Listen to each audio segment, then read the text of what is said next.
Senhoras e senhores, é com imenso prazer que convidamos os gentis amigos a embarcar conosco nesta viagem fantástica a um Brasil praticamente desconhecido dos anos 30. Se você tem mais de 50 anos, seus avós eram jovens nessa época. Era o começo da Era Vargas, um Brasil totalmente novo que vinha da época da política do café com leite. A industrialização ainda era muito pequena. Vamos, senhores, embarque conosco nesta linda viagem a essa época fantástica em mais um vídeo da série Revival, que são vídeos que você talvez não tenha assistido.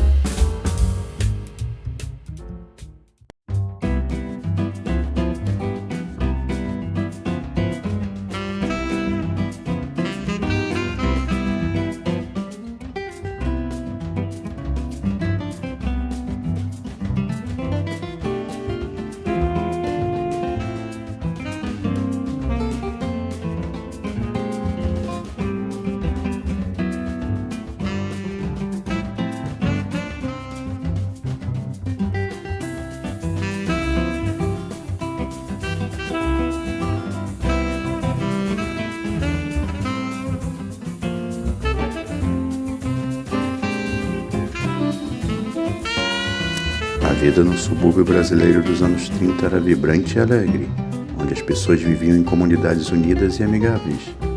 As casas eram simples e modestas, mas as pessoas se orgulhavam de sua aparência e mantinham seus jardins e quintais bem cuidados. As ruas eram movimentadas com crianças brincando e vizinhos conversando nas calçadas. Haviam muitos pequenos comércios, como padaria, mercearias e barbearias, onde as pessoas podiam comprar tudo o que precisavam, além dos armazéns de secos e molhados. Os subúrbios da maioria das cidades brasileiras eram bem agrários, com serviços de leiteiro, por exemplo, que eram servidos através de carroças, entre outros serviços. Os bairros eram mais calmos e tranquilos. A vida passava mais devagar, e não havia o estresse dos carros, buzinas e alto-falantes. O principal meio de transporte nos subúrbios e nas capitais eram sem dúvida os bondes, que fizeram muito sucesso nos anos 30.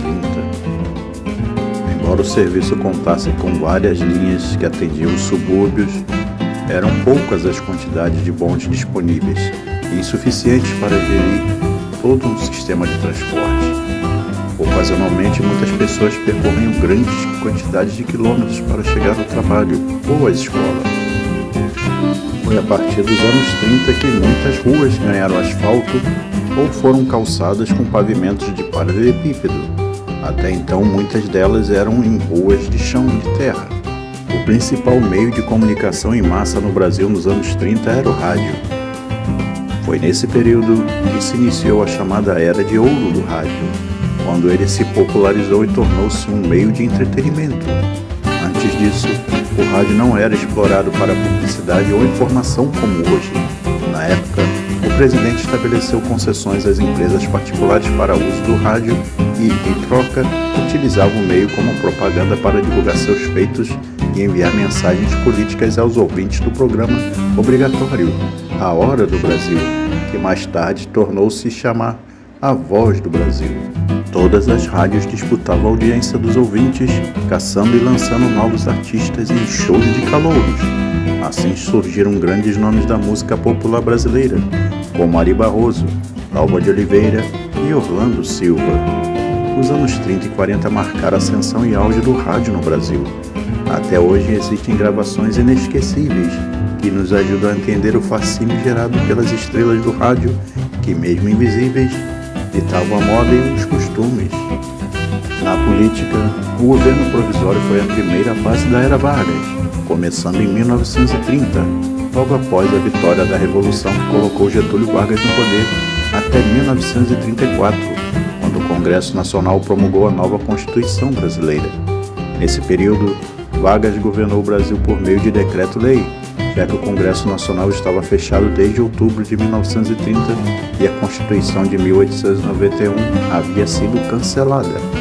Os paulistas foram os primeiros a acusarem Vargas de ser ditador e pegaram em armas em 1932 para exigir uma nova Constituição para o Brasil. Apesar da derrota para as tropas federais, os paulistas conseguiram o que queriam. Em 1934, o Congresso Nacional promulgava uma nova Constituição que trazia algumas novidades, como o voto feminino, o voto secreto e as primeiras leis trabalhistas. O automobilismo brasileiro vinha crescendo no começo da década de 30, principalmente depois da chegada da Ford e da General Motors ao país. Algumas provas, até mesmo com participação de estrangeiros, já começavam a nascer pelo território nacional, como a subida da montanha de Petrópolis, vencida em sua primeira edição em 1932 pelo alemão Hans Stuck, como a Mercedes-Benz SSKL.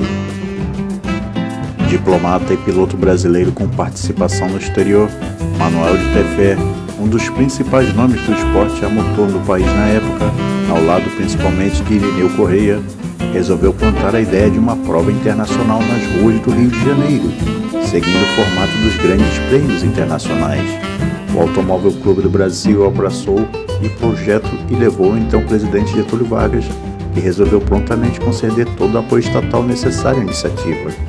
Assim, em 1º de outubro de 1983, aconteceu o primeiro Prêmio Cidade do Rio de Janeiro, realizado no trajeto que seria batizado de Circuito da Gávea e conhecido como Trampolim do Diabo. Era um desafiador traçado de 11 quilômetros em torno do Morro dos Irmãos, com a combinação de mais de 100 curvas, diversas subidas e descidas e 4 tipos diferentes de solo: asfalto, cimento, paralelepípedo e areia. Tefé venceu a primeira edição da prova com um Alfa Romeo e foi recebido na tribuna de honra pelo presidente Vargas. O sucesso de público ao entorno de todo o circuito e da repercussão do evento fez o Automóvel Clube do Brasil solicitar à FIA a inclusão da prova no calendário oficial da entidade, pedido que foi aceito para a temporada subsequente. Nos anos 30, havia poucos carros circulando no Brasil, dentre os quais a imensa maioria circulava nas capitais. A frota era constituída em sua maioria de veículos dos anos 10 e 20.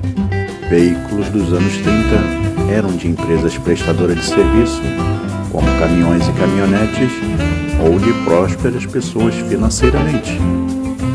Falando agora da festa mais popular do Brasil, o Carnaval, as marchinhas conviveram em notoriedade com o samba a partir da década de 30. Uma das mais famosas marchinhas foi Os Cabelos da Mulata, de Lamartine Babo e os Irmãos Valença. Essa década ficou conhecida como a Era das Marchinhas. Os desfiles das escolas de samba ganharam amplitude e foram obrigados a se enquadrar nas diretrizes do autoritarismo da Era Vargas. Os alvarás de funcionamento das escolas apareceram nessa década. O desfile dos Corsos, a Batalha de Confrères e os bumbos do Zé Pereira anunciavam o Carnaval dos anos 30. Enquanto isso, na Alemanha, era apresentado em 1936 o primeiro automóvel da Volkswagen, o Fusca. Agradecemos aos gentis amigos que assistiram até aqui nosso vídeo. Não esqueçam de curtir e compartilhar. E até a próxima, pessoal!